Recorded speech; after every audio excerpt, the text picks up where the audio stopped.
കഴുകി വൃത്തിയാക്കിയ chicken fork ഉപയോഗിച്ച് നന്നായി കുത്തി കൊടുക്കുക.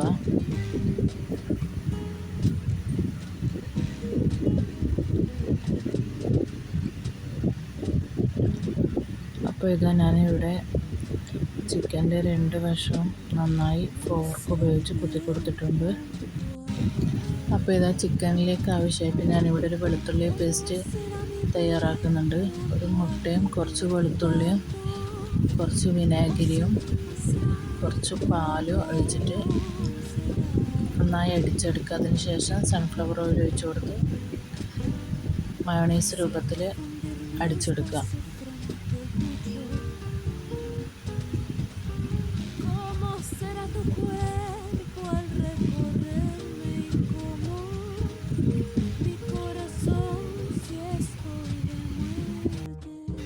അടുത്തതായി വലിയ ജീരകവും ചെറിയ ജീരകവും നന്നായി പൊടിച്ചെടുക്കുക.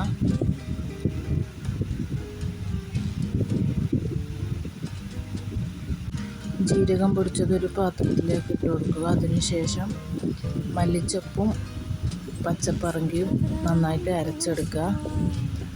പിന്നെ അതിലേക്ക് ഇഞ്ചി വെളുത്തുള്ളി പേസ്റ്റ്, മല്ലിച്ചപ്പ് അരച്ചെടുത്തത്, പിന്നെ കാശ്മീരി ചില്ലി പൗഡർ, കുരുമുളക് പൊടി, ഗരം മസാല, പിന്നെ നമ്മൾ നേരത്തെ തയ്യാറാക്കിയ വെളുത്തുള്ളി പേസ്റ്റ്, പിന്നെ തൈര്, ഇതെല്ലാം കൂടി നന്നായി മിക്സ് ചെയ്ത് എടുക്കുക.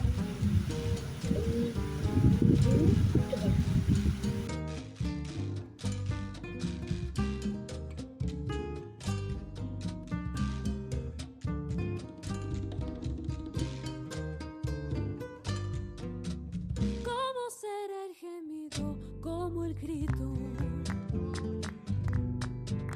y al escapar mi vida entre la tuya y como el letargo al que me entregue cuando adormezca sueño entre tu sueño han de ser breves mis siestas. അപ്പോൾ ഇതാ മസാല നന്നായിട്ട് മിക്സ് ചെയ്തെടുത്തിട്ടുണ്ട്. പിന്നെ അതിലേക്ക് കുറച്ച് ഒലിവ് ഓയിലും കൂടി ചേർത്ത് നന്നായി മിക്സ് ചെയ്തെടുക്കുക.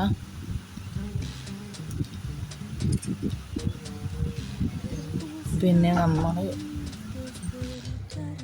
കോഴിയിലേക്ക് നന്നായി മസാല തേച്ച് പിടിപ്പിക്കുക. കോഴിൻ്റെ എല്ലാ ഭാഗവും മസാല തേച്ച് കൊടുക്കാം.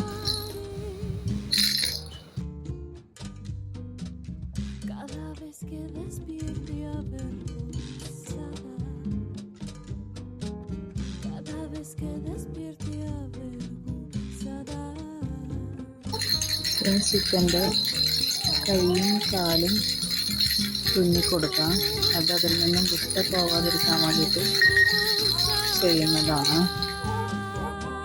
ചുരുങ്ങിയത് ഒരു 6 മണിക്കൂറെങ്കിലും റെസ്റ്റ് ചെയ്യാൻ വേണ്ടി വെക്കാം. ഇപ്പോൾ ഏകദേശം ഒരു 6 മണിക്കൂറായിട്ടുണ്ട്. ഞാനിത് ഓവണിൽ വെച്ചിട്ടാണ് ഉണ്ടാക്കിയെടുക്കുന്നത്.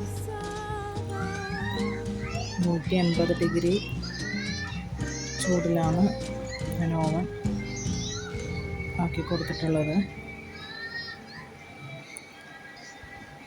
അപ്പോൾ നിങ്ങൾക്ക് വീഡിയോ ഇഷ്ടമായാൽ ലൈക്ക് ചെയ്യുക, ഷെയർ ചെയ്യുക, സബ്സ്ക്രൈബ് ചെയ്യുക.